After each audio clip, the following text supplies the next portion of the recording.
Hello प्रिय विद्यार्थी, आप सभी का अपनी पाठशाला में स्वागत है। इस वीडियो में ग्रीष्मकालीन गृह कार्य की वर्कशीट नंबर 4 को हल करेंगे। कक्षा 8 के लिए है ये। इससे पहले 3 हल हो चुकी हैं, ये चौथे नंबर की है। इस वर्कशीट में गुणनखंड और सारव गुणनखंड को समझ सकेंगे अपन। गुणनखंड और सारव गुणनखंड के प्रश्न आंसर हल होंगे इसमें। क्वेश्चन नंबर 1 है, निम्न में से कौन सी संख्या 40 के गुणनखंड नहीं है? यानी जो है उसके टिक नहीं लगाना, बल्कि जो नहीं है उसके टिक लगाना है, उन पर गोल घेरा लगाना है। तो इसमें संख्या लिखी हुई है क्रम से 1 2 3 4 5 6 7 8 9 10 18 तक गिनती लिखी हुई है। अब इसमें 40 की गुणनखंड नहीं है, उसके टिक लगाना है या गोल घेरा लगाना है। तो 3 है, ये 40 का गुणनखंड नहीं है। फिर 6 7 9 11 12 13 14 15 16 17 18, इन सब की गोल घेरा लगा दिया। ये हो गया इसका। क्वेश्चन नंबर 2 है, सही विकल्प पर सही का निशान लगाएं। तो पहला लिखा है इसमें 20 और 60 के सारे गुणनखंड कौन से होंगे? 20 और 60 के, यानी 20 में भी जाए और 60 में भी जाए, तो इसका सारा गुणनखंड 10 है, 10। दूसरा है 16 और 24 के सारे गुणनखंड, तो इसका सही उत्तर होगा 4। 22 और 44 के सारे गुणनखंड, तो 11 का भाग दोनों में जाता है, 22 में भी और 44 में भी, तो इस प्रकार से 11 हो गया। 25 और 35 के लिए सारा गुणनखंड होगा 5, क्योंकि एक तो सभी में जाता है, इसलिए 5।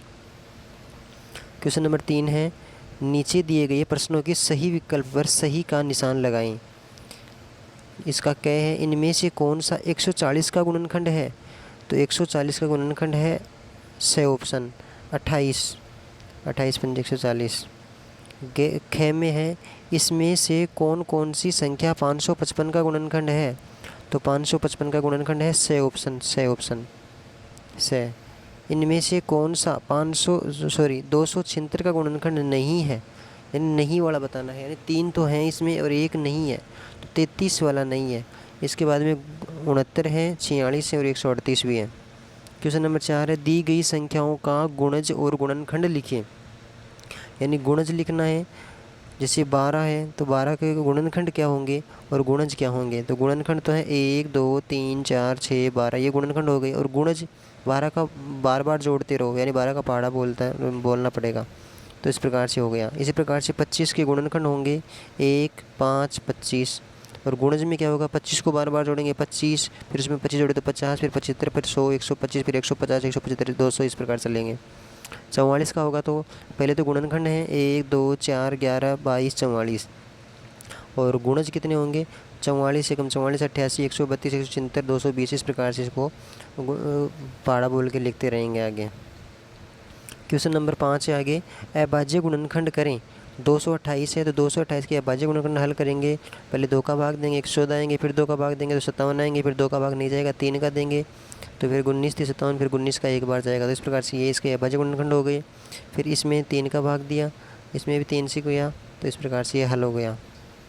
क्वेश्चन नंबर 6 है, मैं 90 की गुणज हूँ। एक ऐसी संख्या है जो बता रही है कि मैं 90 की गुणज हूँ और 500 और 600 के बीच में आती हूँ। कहने का मतलब 90 का पहाड़ा बोलेंगे ना, तो ऐसी संख्या है कि जो 500 और 600 के बीच में आती है। और वो कहती है कि मैं 60 की भी गुणज हूँ, यानी 60 का पहाड़ा बोले तो भी वह संख्या आती है। तो बताओ ऐसी संख्या कौन सी है? तो आप इस प्रश्न का उत्तर हल निकालने के लिए पहले तो 90 और फिर ये 60, दोनों के इस प्रकार से अभाज्य गुणनखंड करने होंगे अपने को। ये इधर कर रखा है मैंने अभाज्य गुणनखंड। ये कहने का मतलब लघुत्तम निकालना पड़ेगा, जो भी उनका लघुत्तम आएगा फिर उसका गुणज निकालना है। कहने का मतलब उसका पहाड़ा बोलना है, तो पहाड़ा बोलेंगे तो 540 आएंगे। कितना आएंगे? 540, और ये 540 किसके बीच में आते हैं? 500 और 600 के बीच में आते हैं, तो यही इसका उत्तर हो गया। इसी प्रकार से अगला क्वेश्चन समझेंगे। एक संख्या है, मैं 60 की गुणज हूँ, मैं 500 और 900 के बीच में आती हूँ।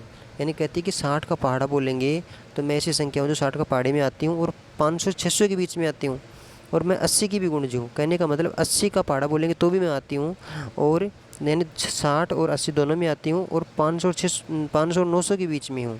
तो बताओ ऐसी संख्या कौन सी है?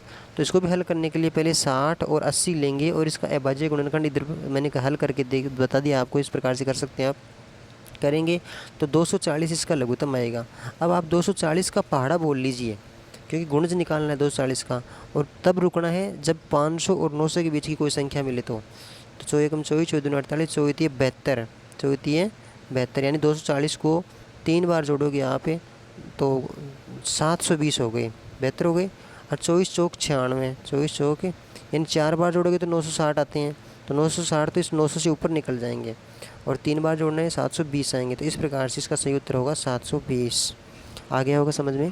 अगले वाली वीडियो में फिर मिलेंगे, तब तक के लिए धन्यवाद। ये वीडियो कहने का मतलब ये जो वर्कशीट है ये चौथे नंबर की वर्कशीट थी, इसमें गुणनखंड से संबंधित क्वेश्चन आंसर थे। और अगले वाले वर्कशीट में 5 और 6 नंबर की और वर्कशीट बची, फिर गणित की जो ग्रीष्मकालीन गृहकार्य की वर्कशीट कक्षा 8 के लिए कंप्लीट हो जाएंगे। धन्यवाद।